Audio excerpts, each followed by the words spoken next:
Hi, Vanessa. Hi, Beth. It's awesome to see you and have you here today. Thank you. It is such a huge pleasure to be here. It is. Yeah, we've been wanting to do this for a while, and we haven't. But here we are. So we're going to get to another tomorrow, but I want to get to how you got to another tomorrow, because it wasn't a straight road. I mean, you didn't come from fashion, and you're changing the whole face of fashion. And so it's a pretty big, it's not like you just decided, I want to do fashion and I'm going to do it totally differently. And so let's go way back and kind of set the stage. Way back to Iowa? Even? Yes, let's go to Iowa. We'll go way back to Iowa. So, we're sitting here in New York, where I've lived for 21 years, which is crazy to say, but it's true. But I am originally an Iowa gal by virtue of the fact that my dad's first teaching job was at Grinnell College. So I had this really amazing upbringing that I totally didn't appreciate at the time. So my dad was a professor, an early technologist. My mom was an artist. So I loved this kind of idea of like interdisciplinary problem solving. If you haven't been to Grinnell, and you probably don't have many reasons to go to Grinnell, but it's kind of like academic adult summer camp in the cornfields, or at least that's what I remember. Where in Iowa is this? It's a teeny tiny town of about 3,000 people, about an hour from Des Moines. Yeah. So started out there, but my childhood took me through basically like Midwest Rust Belt. And so the biggest chunk of my time I actually spent in northwestern Pennsylvania. The reason that that's relevant to the journey is that I basically saw like all the negative externalities of capitalism like in my backyard. So it was like environmental disaster in the Great Lakes region. The town that I grew up in there, Meadville, Pennsylvania, so many of the high-paying blue-collar tool and die jobs left in the late 80s and early 90s, and just saw the social fabric of that town get torn. So between the time that I went to high school and my sister went to high school, that was 3 years between us, they installed metal detectors. Drug rates went up massively, crime rates went up massively. The town today is like really not that recognizable relative to the way I personally grew up. And I was just like kind of steeped in the idea that there's got to be a better way. Like these are not the outcomes that we're going for. So long story short, you take that coupled with like interdisciplinary problem solving, and I kind of had this like solution oriented mindset to how the world could look going forward. So I thought that one cool job on paper was architecture. I went out to Berkeley thinking maybe I was going to do that. I was a bit torn. Ended up, my mom passed my freshman year of college, and I did this kind of subliminal pivot, just like towards safety, towards something a little bit more known. I spoke with some practicing architects during that time, and I also had a few different ideas about that profession. But long story short, I ended up in finance, which is what took me to New York. And, I thought banks were tellers with like the little tube that comes through the drive-through. I mean, like legit, that's what I thought a bank was. I did not know that like investment banking was a thing.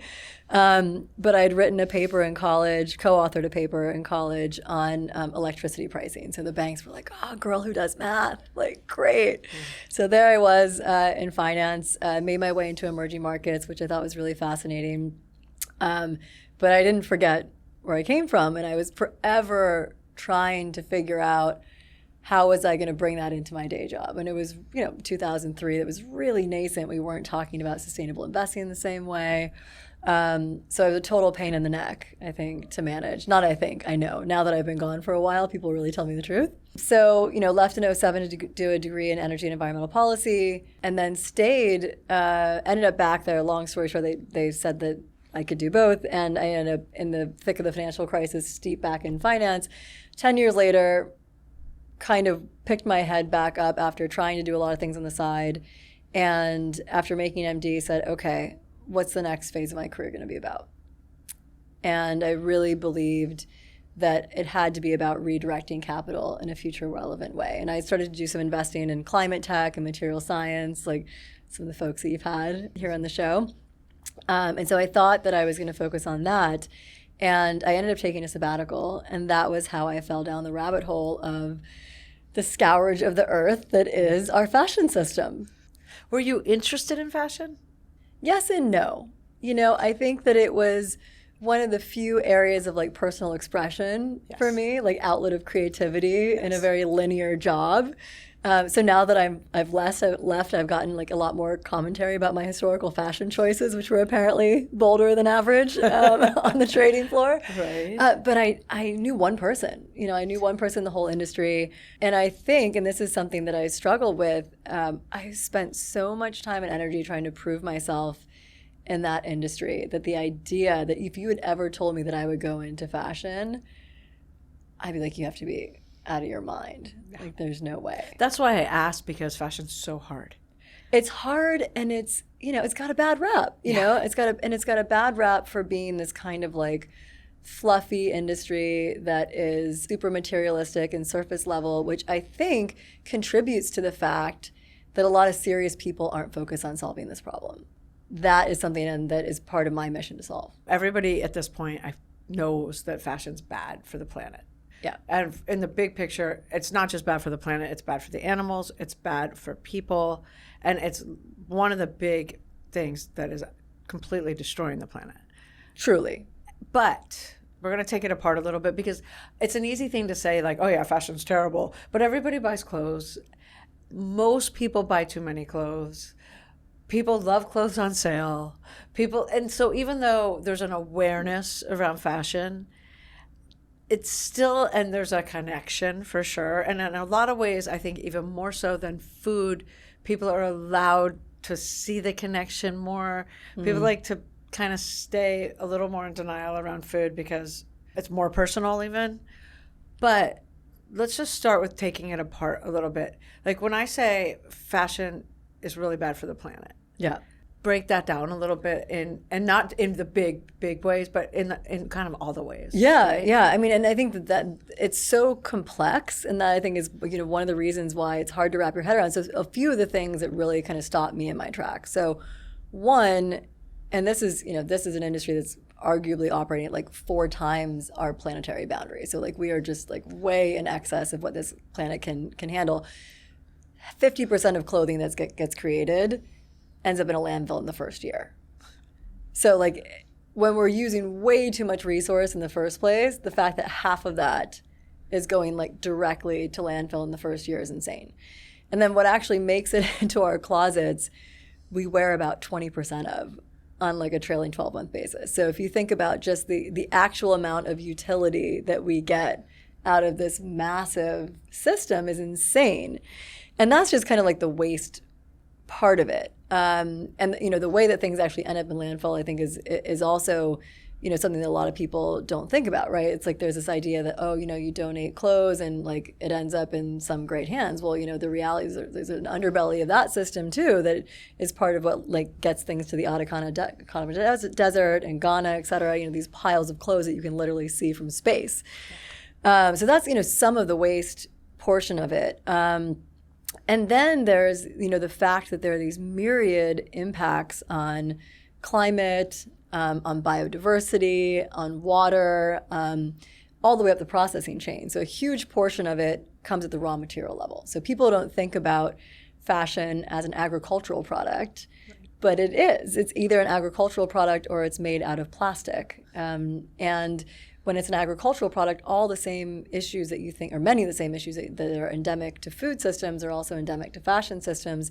And so you've got things like, the cotton, which is, I think, somewhere on the order of, 2-3% of like total crop production, and, one of the biggest users of chemical insecticides and pesticides, some of which are, incredibly harmful to ecosystems and human health. So that's just cotton. Uses huge amounts of water for irrigation. You've got issues in the way that the processing takes place. So you've got hugely energy-intensive processing situations, and you've got chemicals that end up in waterways and microfibers that end up in waterways. So it's like you've got raw materials, you've got the way that those raw materials are processed, and then you've got the way that finished goods are actually created, and then how they're ultimately worn and disposed of. So it's the whole thing is a mess, and it's really underregulated. Well, there's kind of no rules. Very few rules. Very, very, very few rules. And the fact that the system is so risk-laden that it creates this huge drive toward enormous profit margins. I mean, actually many, many multiples of like food margins, for example. Huge profit margins, gross margins at least, forcing, lowest cost. And then you've got these countries that are basically competing on lowest cost. And so you've got governments who want to keep people employed. And so many times it's actually not in their interest to allow for regulation that would make it more costly to do business there. And that's been part of the problem. The whole industry somehow been able to get away with this. Like there's a lot more awareness now. Yes. But even like 20 years ago, nobody was really aware of what workers were paid. Yeah. And how it's not far from indentured servitude, like a Yeah. lot of what workers are paid. People weren't aware of what it's doing to the planet. People just kind of thought clothes came. I think too. Like Yeah. they just showed up, right? Like Totally. all the damage they caused along the way.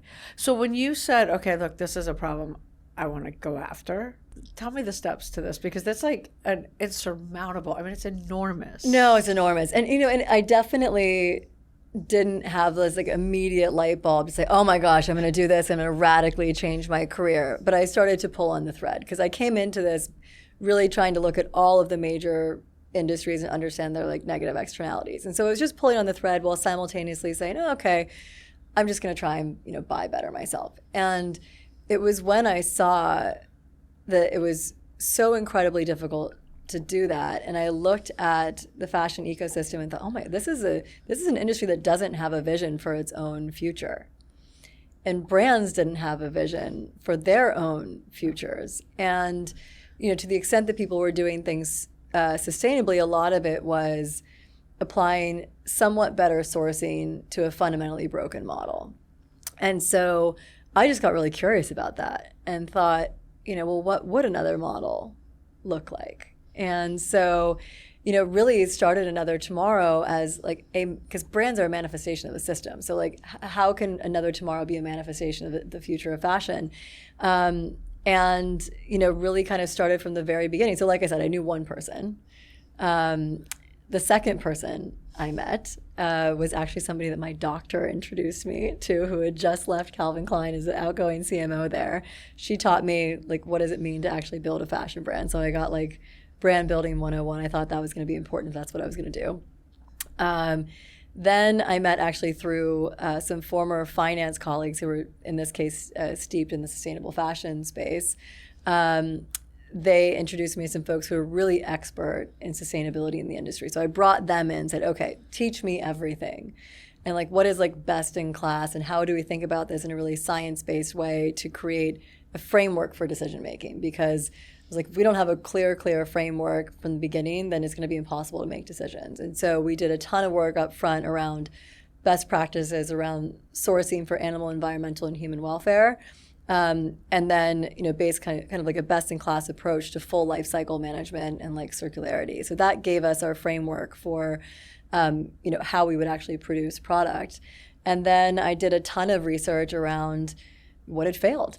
And so I now call that like graveyard diligence, because I wanted to know, okay, I wasn't the first person who was really motivated by this. So who came before me or simultaneously, and why had those solutions either failed to scale or failed outright? And what I found was there was this desire for the customer to be so much better educated than they are. Right.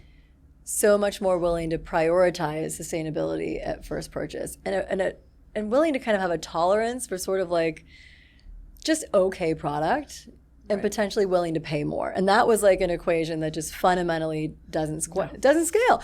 And you might get a few really enthusiastic people at the beginning, Right. which is actually a really bad signal sometimes, because like, you're really early enthusiasts. If they do not mirror the bigger market opportunity, you may not attract any other customers. Well, unfortunately, in the same sense with food, like if you look at like alternative proteins, you don't really want the vegans to like it because they're already in, right? They're already in. And so their taste buds are way bigger. They have much more room for, you want all the other things to win. Absolutely. And that was crucial, that we were like, okay, we're going to meet that like conventional customer where they are. Yeah. And we're going to deliver something of value to them today. And then we're going to like bring them in, And we also, I don't fundamentally believe that like the consumer is going to be what saves this industry, right? Like there's so much regulation that's required. But we also wanted to be a model to the industry that like this can work and this can scale and this can work, commercially. Well, and what about like in the customer sense? Are people starting to demand more sustainable fashion now, or is it still a big mountain? It's a mixed bag, and I think part of the problem is the paucity of options. Like it's hard to actually prioritize it in your shopping behavior if there's almost nothing on the market. And so it almost is not even top of mind because there are no options. I think where that differs are in two categories. One, in the outdoor space, you've got way more traction. I mean, Patagonia being an obvious leader, but they have many more peers at this point that I think are really exciting. And then in secondhand. So I think that is what's happening in the secondhand space is really, really exciting. And that's also makes sense because it's one of the few ways where you can make the more sustainable choice, and it's also less expensive. So we're seeing a real tailwind. And it also simplifies it, right? It's like so much more intuitive. It's like, oh, this is not a new thing. I can buy this thing that is not new. That's a good thing, right? So that I think has also simpler and cheaper for the customer tends to win. And people are really starting, especially younger people. Oh yeah, like buy something secondhand first. Yeah. So let's go through like cotton. So you obviously have to have cotton you have to work with cotton. Yes. And like you said, cotton's a mess. So how do you even begin? Well, it's funny, farm level traceability has become like our North Star. And it happened, it's sort of ironic given like where I come from. So it sort of makes sense. But, it happened because I started asking questions behind the certifications of like, well, tell me like specifically what like the farm practices and like, where is this from? And like, does it make sense in that local context? We basically have focused on organic because really, and people argue about organic is like, does it use more water, less water? I mean, putting that aside, it uses a hell of a lot less really problematic chemicals. So it's organic. We've developed relationships. In this case, the cotton market's a big market, and we need like a consortium. So we go through an Italian mill that can provide us basically organic cotton that is farm traceable to portfolio of certified farms in countries with really strong governance standards around certification, because that's been another big issue, is just the falsification of organic cotton certification. And it's about 1% of the market. The like falsifications and it's particularly prominent in cotton. Okay. I think in part because it's grown so many places, and many of those places are not known for governance and don't have the kind of government support for governance. Okay. And so this is how you source all your materials that you like. This is our North Star. And, I would say the vast majority of our organic cotton, we have farm level traceability. We have some where we only have traceability to country of origin with certifications. And you're always kind of trying to bring that up, bring that up. Other things like, viscose. People don't know, like what is, I didn't know what viscose was. It's made out of cellulose, which mostly, it's such a terrible word. It's a man-made cellulosic fiber. And the cool thing about viscose, and there aren't many cool things about viscose, but one of them is that you can make it from lots of different kinds of cellulose. In the vast majority of cases, it comes from wood pulp. And then wood pulp has to be forested. And so how it's harvested really matters. So then it becomes about forestry management. But because of the way that forests are managed responsibly, you don't go and just like chop down a forest. Like you're doing these like thinning processes, et cetera. But that means that you're never like in one, just in one place. So this idea of like farm level traceability doesn't really exist in that particular market. And then the big onus for us is how do you replace those virgin inputs with recycled inputs? So there's a lot of really cool stuff happening in that space. And how do you do that? There's a lot of material science innovation around that. So there are some great companies out there doing that work. Circ is one of them. And so Evernew is another one. So there are a bunch of companies that are really focused on that piece of things. And it's a huge source of deforestation. So if anybody wants any information on that, there's an incredible NGO called Canopy based in Vancouver that does incredible work around improving the viscose supply chains globally. So like a lot of viscose is you're killing forest if you... Yeah, ancient and endangered forests. Yeah, not great. I should have known what viscose was. That's like... But like people don't talk about this. Right. It's like it's not a thing. Yeah. Wow. Yeah. We can't get the future stuff fast enough. We can't get the future stuff fast enough. Yeah. Wow. And so, okay, so that part of your process then is you're like, okay, we're only sourcing from places that are doing good things. Yes. To and for the planet. Yes. Talk about the QR codes, because that I think might be the coolest thing about Another Tomorrow. Oh, that was like the best decision I think we've ever made. And so, this is such a Luddite industry. Like the adoption of technology is just like embarrassing, and a lot of it can be deployed in really, really easy ways. And so, we understood from the very get-go that we wanted to be able to expose our process to our customers and create that level of transparency. And the reality is, like, this jacket that we make today could have a slightly different supply chain than the same jacket next year. We created a unique digital ID for every single item we've ever made from the very beginning. And the first use case was, to be able to scan the code and see the whole supply chain. I would love to tell you that everyone does that. Everyone should do that. Everyone should do that. It should be a law. Totally, and it's like taking farm to table to farm to closet. Right. So, which is and it's like amazing. knowing what you're eating. It's knowing what you're wearing. Knowing what you're wearing. Knowing what viscose is. Knowing what viscose is, right? And so that was a great way for us to take like our North Star and connect it back to the customer and create a sense of connection again with like where your clothes come from. But we also realized from the get-go that we wanted to give our customers the heads up that we were going to support the product in resale. We didn't launch that right off the bat, but we wanted people to know that we were going to. And so we now leverage this for our authenticated resale program. So you can, when you're, let's say that your body size changes, we actually have a size exchange program, so that works for that. But let's say, after a few years, you've moved on for whatever reason, style, body, taste, whatever. You can scan it. You put in the product's quality. You'll know exactly what you get back. But you sell it back to you? Yeah. Wow. Yeah. So you know exactly what you'll get, which is a lot more than most marketplaces would offer you. You get a shipping label. You send it straight back to us. If we agree with the quality and the authenticity of the item, you get your store credit right away. We have a cash option also that's kind of waiting in the wings.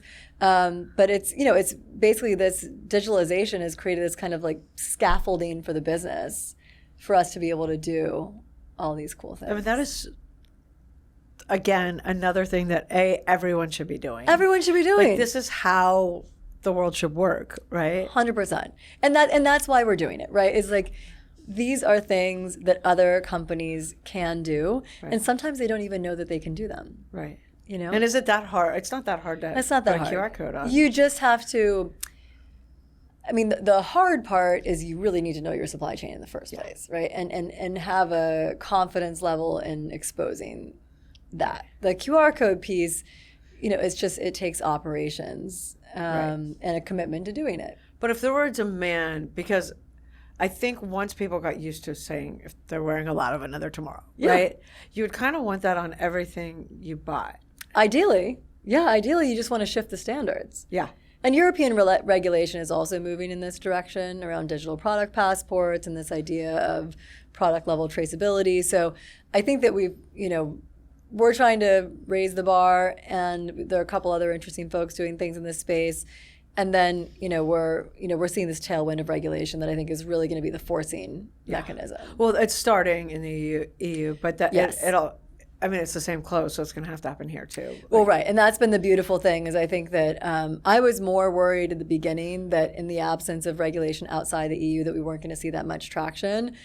But there's such a forcing mechanism by virtue of what they're doing, which is really exciting. And there's some really cool stuff happening here. On the labor side, we're one of the supporters for SB 62, which outlawed piece rate work in California. But now there's the Fabric Act, the Fashion Act. Go back to the first one. What's piece rate work? Oh, so piece rate work is literally paying the garment worker by the piece. And what that was leading to is garment workers in California, in many cases, their take-home pay would be less than the minimum wage even. So forget about living wage, below even the minimum wage. And so that was really important to get rid of. And that was, I think, getting that passed. You saw some beautiful, unsurprisingly, beautiful spillover effects like California and New York. And then now we're starting to see this more imaginative legislation, which is exciting. And do you think regulations in terms of materials are going to change in the U.S. too? Or? I think slowly but surely. It starts with transparency, and it starts with, I think, like producer responsibility at the outset.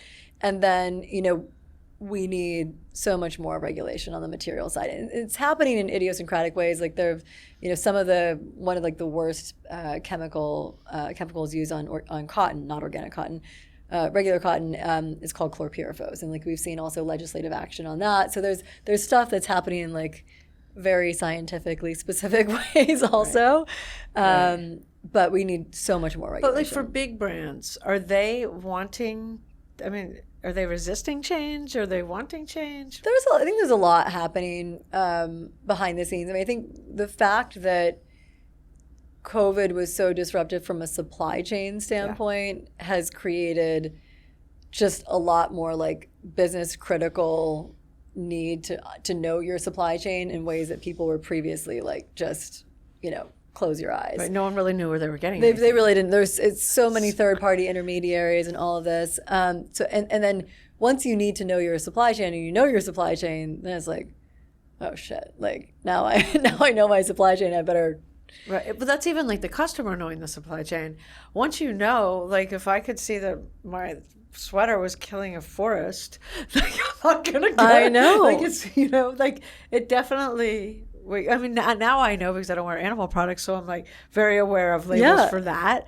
But never did it occur to me to think like, oh shit, I shouldn't wear viscose, or I should wear, responsibly, or I should viscose. ask the question. Yeah.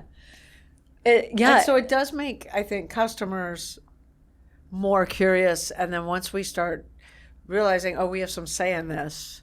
Definitely. And I always say, like, because it is complex and the level of awareness, the starting point is so low, the most powerful thing that customers can do is ask questions. Right. And so, people ask me, okay, if there's one question that I could ask, what should I ask? And I actually, even though the vast majority of the complexity of our supply chains and our focus is environmental, one of the cleanest things to initially ask is like, was the person who made this product paid a living wage? Yeah. Because if the answer to that is yes, and that is unfortunately, I think, the stats vary anywhere between 2 and 10% of garment workers are paid a living wage. But that shows a pretty significant commitment right there. So if you can only ask one question, I ask that one. That's a big one. That's a big one. And how is that still going on, that between 2 and 10% of garment workers are paid a living wage? Part of it is just the vast underregulation of the industry, and part of it are the really unhealthy competitive labor dynamics in some places as well, where people are trying to protect lowest cost. But the underregulation is a huge one, and the lack of brand level accountability for that, because so much of production is subcontracted, is a huge issue, huge issue, because the brands are able to say, well, I have a code of conduct.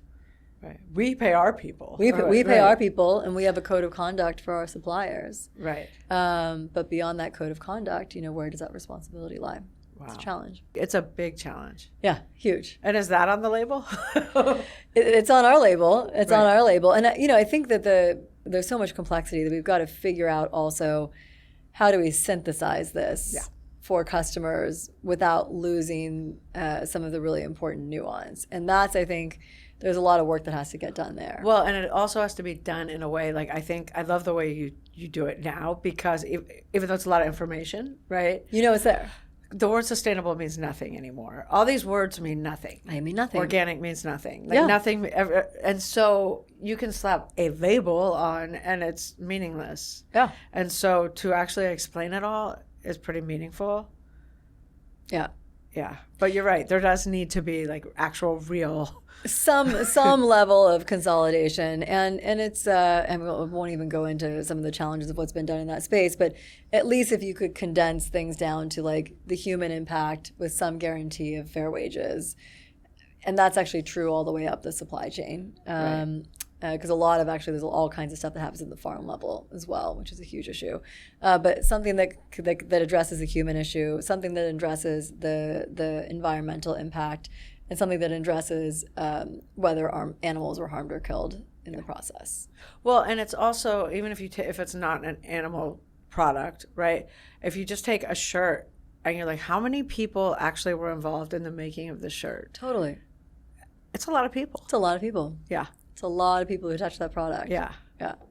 And then when there's animals involved, it's a totally different story. Yeah, and even in the case of cotton, some of these chemical insecticides and pesticides are like chemical bombs in the ecosystems in which it's grown. So it's really a big deal. Are you now looking into like next gen leathers? Very much so. So our starting point was, and where we are today is that we didn't want to use any fiber that required harming or killing the animal. Yeah. And so, like, obviously leather is out. And at the same time, we've wanted to avoid any of the plastic composites and wait kind of to the next generation that had no plastic composites and would also create a product that the customer would love. And to your point, not just the vegan customer, right. The customer would love. Right. And I'm really excited that we're getting a heck of a lot closer to that. And so we are working with an amazing bio-based leather alternative from natural fiber welding, which we're super excited about.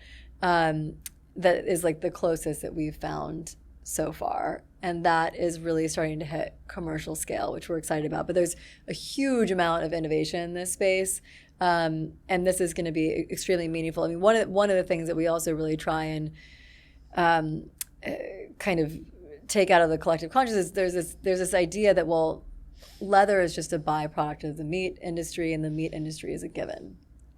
Well, the meat industry is not a given. Right. And I'm sure anyone who's watching this, that's heard enough from you to know the meat industry is not a given. But also, it's also not accurate to say that that's even the case, because a lot of the leather that's demanded by the fashion industry is not a byproduct of the meat industry. And so there's like this whole kind of narrative around that I try and speak about. The material that you're working with from natural fiber welding is Mirum? Yes, exactly. And you're experimenting right now? Or? We've been experimenting for years, and we've got something that we feel really good about. Wow. Yeah. And is it going to be on the market? Coming to a theater near you. I'll let you know.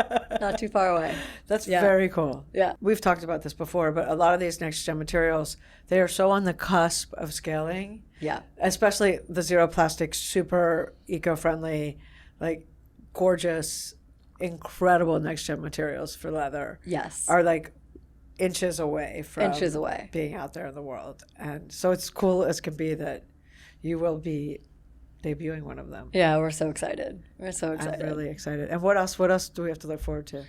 Well, I mean, we're really doubling down on circularity and regenerative agriculture. Okay. These are two areas that are huge ones for us, and areas where we feel like what we're doing can also be scaled on a broader basis. And so, we've been at our authenticated resale business for some time. We've seen some really interesting ways that we can evolve our technology to really enhance the scale of that. So that's an area of definite focus. Equally on the regenerative ag side, we've developed almost entirely custom materials because of our requirements. Yeah. Otherwise, you're kind of getting like the bottom of the barrel. And so we've really developed custom materials, and we found that we're now in the early stages of potentially scaling some of those textile supply chains as well for others, which could be really cool. That's amazing. Yeah. And are other brands like knocking on your door saying, "How are you doing this? Are you getting?" We have a wonderful relationship with a bunch of brands, and we try and take a very open sourced approach to what we do. Like, I've got office hours, my creative director has office hours. We try and we try and be very collaborative with other brands. So I think there's a nice dialogue happening. we get a particular number of inbounds from people who want to launch brands. So, well, because it's much easier to start like you did Yes. from scratch. Totally. Than change the system. And the system that's been going on for hundreds of years when it comes to a lot of these materials. Totally. Thousands. Totally. Like it's Yeah. a very hard system to change. It is, and it's a funky time in the industry, and it's a time when people are really, really focused on margin and cost, and so we're still seeing some great signs of progress, but we're also seeing a lot of sensitivity to the economics. But for people who are creating new things in the world, we get a ton of inbounds, which is cool and very exciting. Yeah, very exciting. And our sustainability section has hopefully as much information as you could possibly want, and if not, I hope people tell us. But we do that in part because we figure why reinvent the wheel? Yeah. And it's remarkable how little of this is actually taught in school still. And so the baseline level of education, even for people who are coming out of schools right now, is also not where it should be. Right. No, that's got to change big time. Yeah. I was at the premiere of this film called Slay. Did you see it? Oh, I haven't seen It's that. about the fashion industry. It's about animals being used in the fashion industry. It's brilliant. But I don't know if it was in the film or in the Q&A because the director, Rebecca Capelli, was there. And they were talking about fashion schools. And they showed the film to a bunch of people in fashion school. And after seeing it, something like 90% were like, no, I don't want to use animals in my supply chain. Like, it was that shocking of like, because that's amazing. No one's talking about it. They're not talking about it. And it's so weird, this disconnect between, it's almost like the viscose thing. Yeah. It's like there's no association between the name of it and what it represents. Even leather or calf skin. I'm like, it's literally called calf skin. It's a baby's It's a baby skin.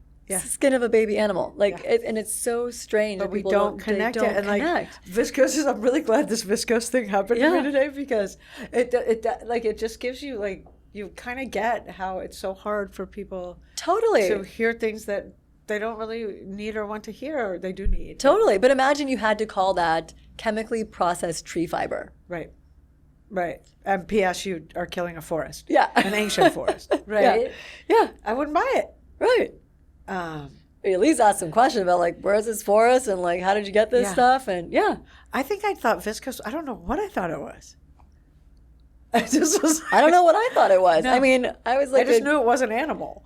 Right. And so it was, but that's crazy. Wow. Well, Vanessa, I've learned a lot today. I didn't even. Careful what you ask. I'm going to be talking about this viscose thing all week. Yeah. Thank you. Oh, with such pleasure. Thank you so much. Such pleasure. And where can people find Another Tomorrow? Many places. Anothertomorrow.co online, on social channels at Another Tomorrow, but we also sell with many of our partners at Net-a-Porter, Bergdorf Goodman, Selfridges, Neiman Marcus, Saks Fifth Avenue, a bunch of amazing specialty stores. Yeah, many places.